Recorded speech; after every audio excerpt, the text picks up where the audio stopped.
हमारे नेता का ऑरा सिर्फ बिहार में ही नहीं, हमारे देश के बाहर भी अगर जाते हैं, आज भी वो दुबई में हैं, तो जहाँ भी सरकारी या राजनीतिक कारण से अगर वो उनका विदेशी दौरा होता है, तो मुझे लगता है मोदी जी के बाद अगर सबसे ज़्यादा कोई चर्चा में नेता रहता है एनडीए के अंदर, तो माननीय चिराग पासवान जी रहते हैं। मनीष कश्यप को जब सरकार के द्वारा प्रताड़ित किया जा रहा था, वे तमाम लोग जो मनीष कश्यप के समर्थक होने का दावा कर रहे थे, कैमरे पर आने से डरते थे, पर रंजन कुमार सिंह ने ताल ठोक कर कह दिया था कि भगत सिंह तो है और ये भगत सिंह जेल की दरवाजा को तोड़ कर आएगा, कोई फांसी पर नहीं लटका सकता है। इतना कॉन्फिडेंस कैसे था? उस समय आप लगातार बोल रहे थे मनीष कश्यप के फेवर में। देखिए, मनीष कश्यप जी सिर्फ पत्रकार नहीं है, ये पत्रकारों का एक विचारधारा है।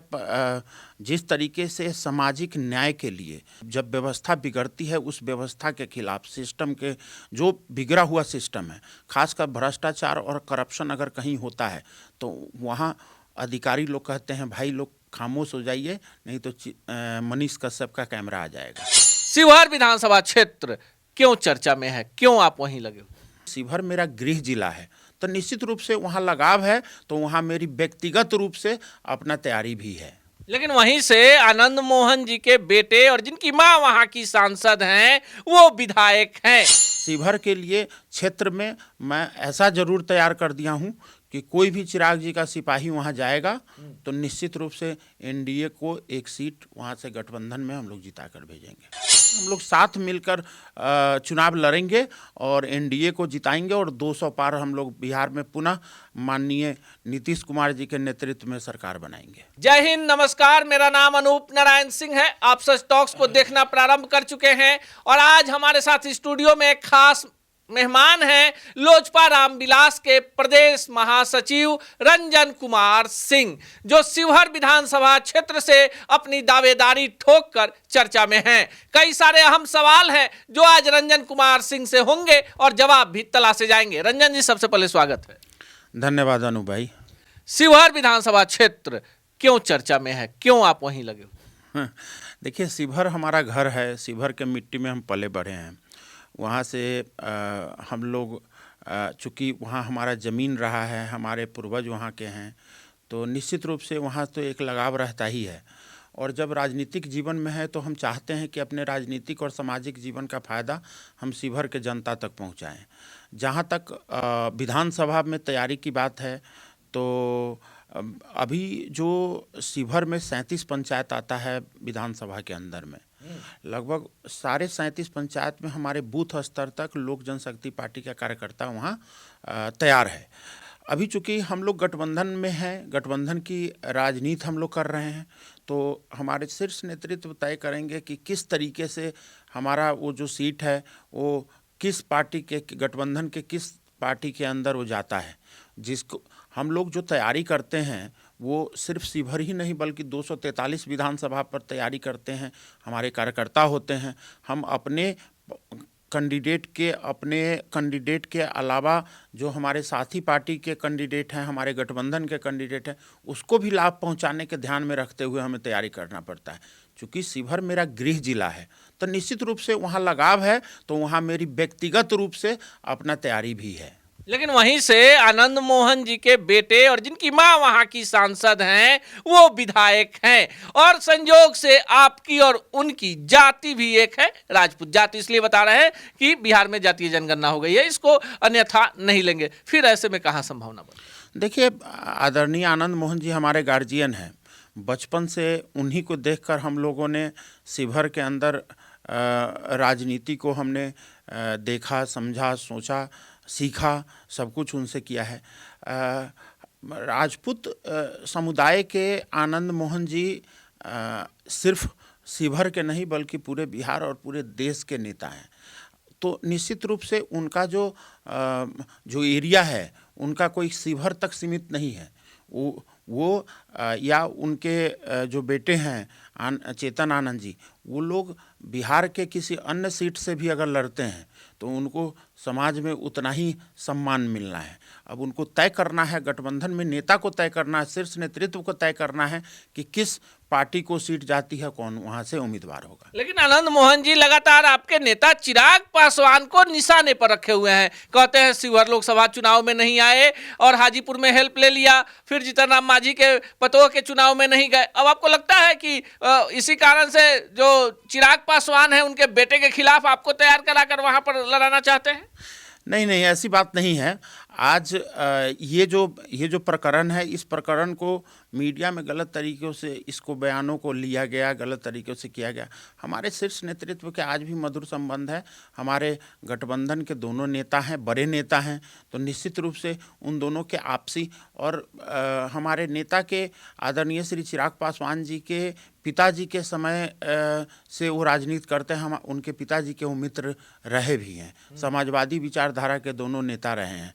तो निश्चित रूप से हम लोगों के मधुर संबंध रहे हैं। इसमें किसी के खिलाफ, किसी के पास जाकर नहीं, हम लोग साथ मिलकर चुनाव लड़ेंगे और एनडीए को जिताएंगे और 200 पार हम लोग बिहार में पुनः माननीय नीतीश कुमार जी के नेतृत्व में सरकार बनाएंगे। आपको लगता है कि एनडीए में चिराग पासवान एक बड़ा गेम चेंजर होंगे? एनडीए में निश्चित रूप से एक हमारे नेता का ऑरा सिर्फ बिहार में ही नहीं, आपने देखा होगा कि अन्य राज्य में, अब इवन हमारे देश के बाहर भी अगर जाते हैं, आज भी वो दुबई में है, तो जहाँ भी सरकारी या राजनीतिक कारण से अगर वो उनका विदेशी दौरा होता है, तो मुझे लगता है मोदी जी के बाद अगर सबसे ज़्यादा कोई चर्चा में नेता रहता है एनडीए के अंदर तो माननीय चिराग पासवान जी रहते हैं जी। लेकिन यहाँ बिहार में रंजन जी, आपके संगठन में जो समर्पित साथी थे, जो लोजपा बटी, उस दौर में आप भी थे, आप तो आज तक लगे हुए हैं, लेकिन जो समर्पित लोग थे वो लोकसभा चुनाव के समय चिराग पासवान पर कई तरह के आरोप लगाकर बाहर चले गए। इससे पार्टी को कितना असर हुआ? देखिए, पार्टी नेता को आपने देखा होगा, पहले भी 5 सांसद चले गए, पार्टी टूटी। क्या हमारा पार्टी का जनाधार खत्म हो गया? क्या हमारे नेता के विश्वसनीयता पर कोई प्रश्न खड़ा हुआ? नहीं हुआ।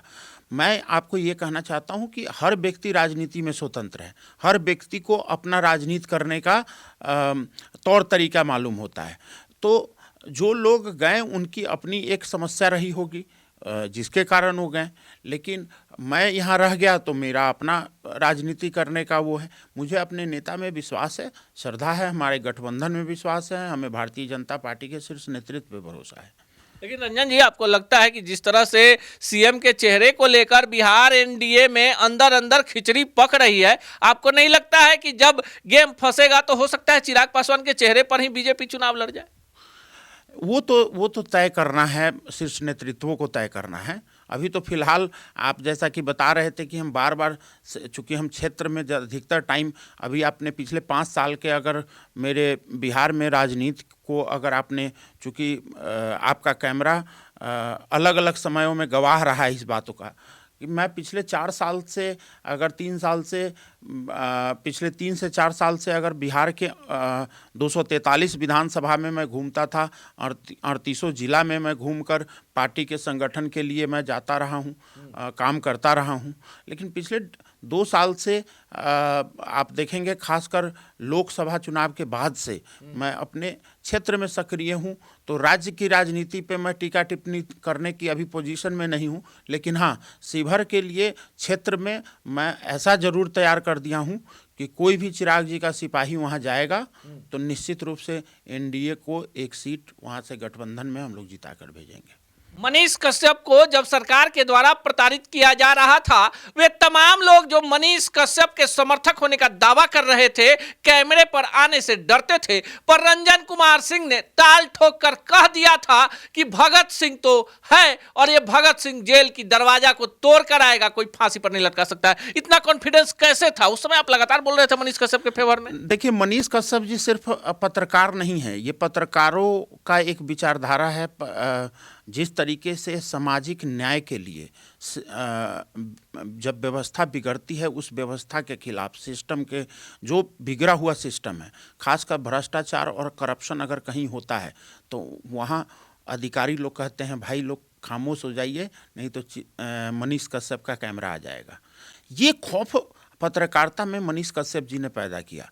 निश्चित रूप से वो अपने व्यक्तिगत स्वार्थ से हटकर समाज के लिए लड़े ही नहीं, बल्कि उन मुद्दों को उन जगहों पर पहुंचाया जहां से जो पीड़ित लोग हैं उनको न्याय मिला। तो निश्चित रूप से ऐसे लोग जो सामाजिक लड़ाई में अग्रणी होते हैं और अपने आप को कुर्बानी देकर भी अगर सामाजिक न्याय के लिए अपनी सच्ची श्रद्धा के साथ लगे रहते हैं, तो यही तो भगत सिंह है। तो राजनीतिक भगत सिंह मैंने कहा था जी। जी रंजन जी, अब शिवहर की बात हो गई, चिराग पासवान की बात हो गई, मनीष कश्यप की बात हो गई। अब आप संगठन में पूरे शिवहर इलाके में हैं, तो कई सारे जिले हैं अगल बगल में। आपको क्या लगता है उत्तर बिहार में 2025 में क्या होगा विधानसभा? देखिए, हम लोग 200 पार हम लोग एनडीए गठबंधन में जाएंगे। और ये है रंजन कुमार सिंह, लोजपा रामविलास के प्रदेश महासचिव। और शिवहर विधानसभा क्षेत्र में जिस तरह से चर्चा में है, जिस तरह से कई सारे कार्य हो रहे हैं, उससे ये बात साफ है कि चुनावी रणनीति में इस बार पार्टी की तरफ से कहीं ना कहीं हरी झंडी मिली है, तो शिवहर में ताल ठोक रहे हैं। कई अहम मुद्दों पर इन्होंने जवाब दिया। मनीष कश्यप को भी लेकर कहा कि खौफ पत्रकारिता में अगर ईमानदारी का है तो मनीष कश्यप है। चिराग पासवान को भी कह दिया कि चिराग पासवान एक ईमानदार नेता है, लोकप्रिय है, नरेंद्र मोदी के बाद देश से लेकर विदेश तक में सबसे ज्यादा लोकप्रियता में है। आप क्या सोचते हैं? कमेंट बॉक्स में जरूर बताइए।